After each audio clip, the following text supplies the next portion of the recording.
Hey guys, I'm HP, this is Dr. Pink, and today's topic is basic slow blues guitar training. And today we're going to talk about the question and answer concept, which is the core of any blues improvisation. For those who don't know what it is, I'll give you a little example here. We're going to play a blues. So this we call the question. And this will be the answer. Now comes the question again. And then again the question. Now comes the answer. Again an answer. Question again.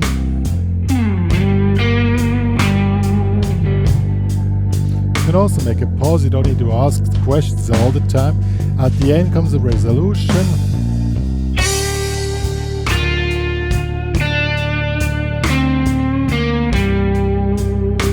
And at the very end comes a question again.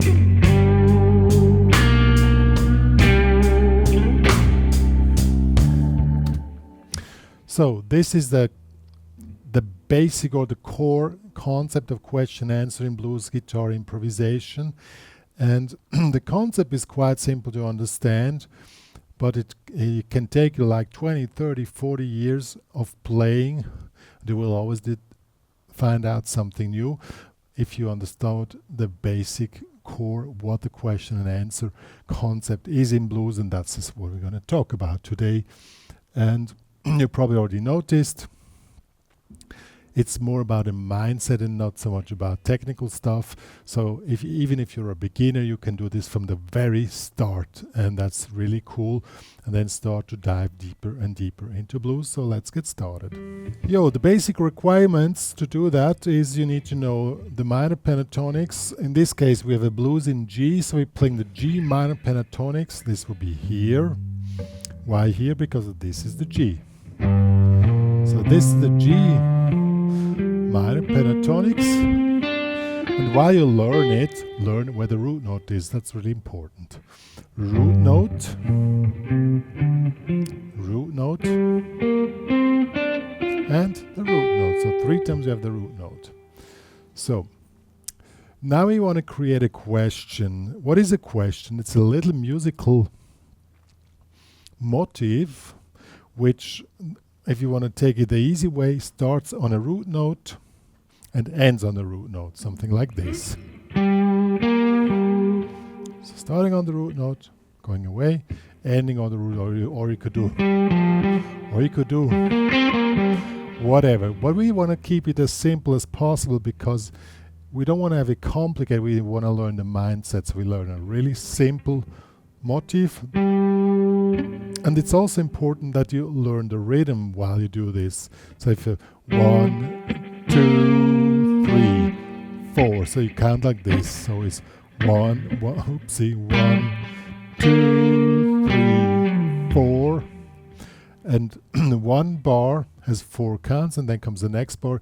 In this case, we already go to the next chord, which is C7, and there we're gonna play the. So each time the G7 chord is played, we play questions. Each time a C7 chord is played, we play answers. When it goes to D7, C7, we play the resolution. That's the spots you need to know. So first we figure out where do we play questions, where do we play answers. So we have a classic 12-bar blues form, and first bar is of course G7, second bar is C7, so you have question, answer already in the first 2 bars. I'll show you. 3, 4. Now answer.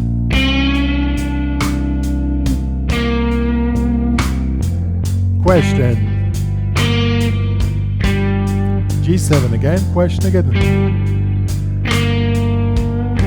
Next chord, answer.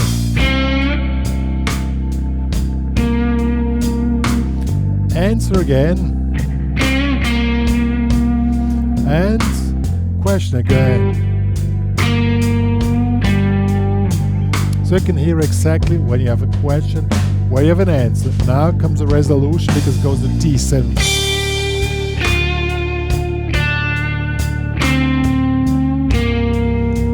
Now comes the G7 again, question again.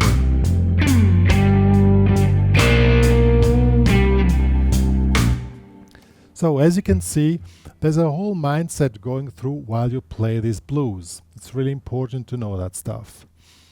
Because that's the core of everything. It's not to play wild stuff on the fretboard, it's that you are living inside the blues and you know where you are inside the blues, and then the rest is not so hard anymore. So let's quickly figure out how the answer was. I was just making a slight bending here on the 5th fret. So 1, 2, 3, I did something like that. And it's important that you keep your motifs, your question and answer, as simple as possible, because you need to be able to repeat them as many times as needed in the exact way you define it at the very beginning. That's very important. Why? Because as you notice, there are many questions coming up and it's boring to always ask the same question. Let's an example. If I ask a question, is this a question? And then I ask it the same. I want to, like in real life, you need to, people don't listen to what you say. You have to ask a few times. And most of you never ask the exact same way. So, is this a question? Next time you ask, is this a question? Or is this a question? You know, see the little variations. So, you do the same here thing. Or sounds nearly the same, but it was not the same. And these little variations make the blues really living. And I show you a little example.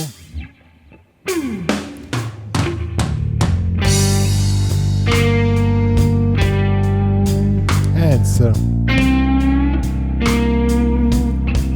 Question again. Other question.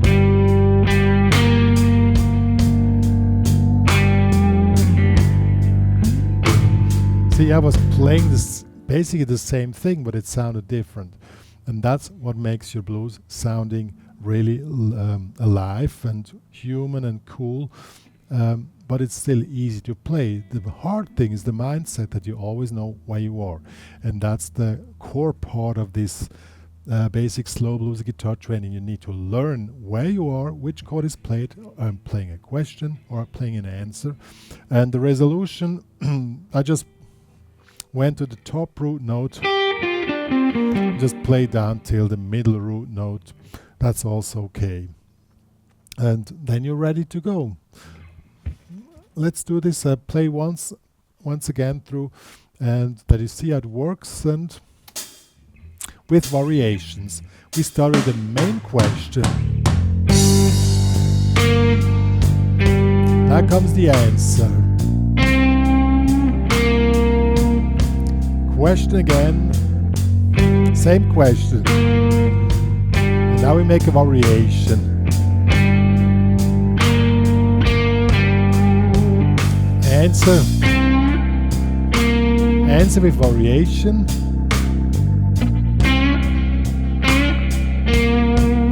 Question, variation.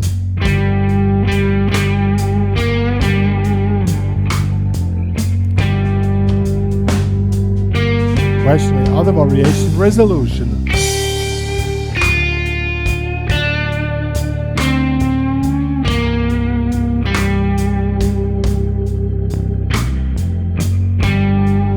And main question at the ending.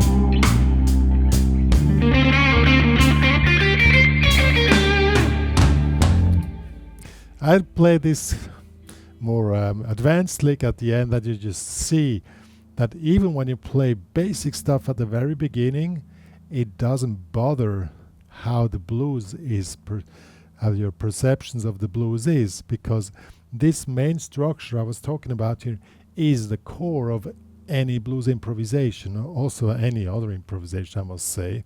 You learn a lot from, that's why a lot of people say learn blues, then you can play the rest, because here you learn the core concept of motivic improvisation with a Q&A, question and answer concept. That's really important. Yo guys, that was the basic slow blues guitar training with a question and answer concept. I cannot highlight enough how important this concept is.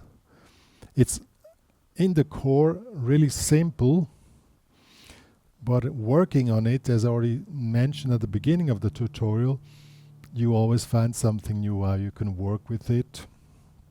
And at the very beginning you have to be really static, now comes this, now comes this, now comes this, and after a while it gets a natural flow in your improvisation from your guts, and that's what you want to go for, because then you have this main improvisation concept as part of your musical expression, and you don't even need to stick so much to the rules as I just showed before at the end, but it's when you start with it, stick to the rules as precise as possible to learn the mindset of it and get it into your intuitive playing abilities. It's really important.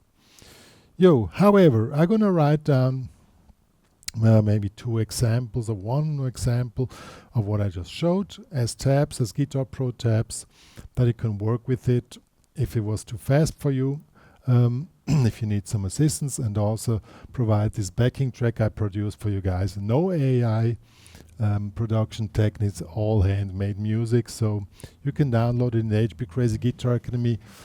Please join there, become a premium member in order to download the stuff, and please share to the world that me and Dr. Pink are existing and are sharing really useful information to the guitar community out there.